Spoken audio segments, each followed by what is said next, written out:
रहल छी HD music के शानदार प्रस्तुति। हम केकरा देखेबे दिल के जखम जब होई गेलै बेवफा सनम बेवफा सनम बेवफा सनम।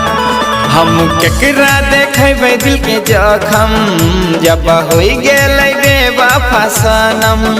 हम रहिए मजबूर दिल के केल के चकना चूर ओकरा तनको नहीं विचार आबै छै। जब जब हर जइया के याद आबै छै तब तब लब के बोखार आबै छै। जब जब पगली के याद आबै छै तब तब लब के बोखार आबै छै। जब जब पगली के याद आबै छै तब तब लब के बोखार आबै छै बोखार आबै छै। अचके में प्यार हमरा भ गेल अचानक दर्द द के छौरी गेलै भयानक। अब नहीं ककरो से करबै प्यार रे इक्स करे से पहले करबै इजहार रे करबै इजहार रे करबै इजहार। हाँ हाँ अचके में प्यार हमरा भ गेल अचानक दर्द द के छौरी गेलै भयानक। अब नहीं ककरो से करबै प्यार रे इक्स करे से पहले करब इजहार रे। पहले सपना देखल के तब अपना बनल के दाग कलंक हमरा लगाबै छै।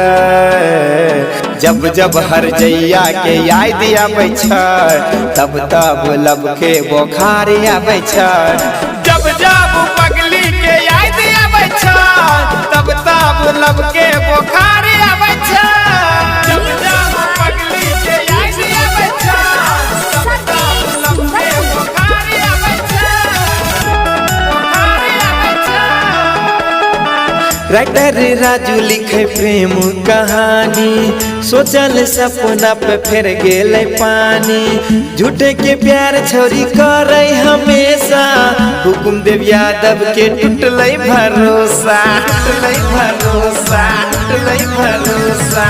राइटर राजू लिखे प्रेम कहानी सोचल सपना पे फिर गेलै पानी। झूठे के प्यार छोरी करे हमेशा हुकुम देव यादव के टूटलै भरोसा। तनको भेल ने लाज छौरी रहे धोखेबाज ससुरा गेलो पर याद आबै छै। जब जब हर जइया के याद आबै छै तब तब लब के बोखार लगे छै। जब जब पगली के याद आता है तब तब लब के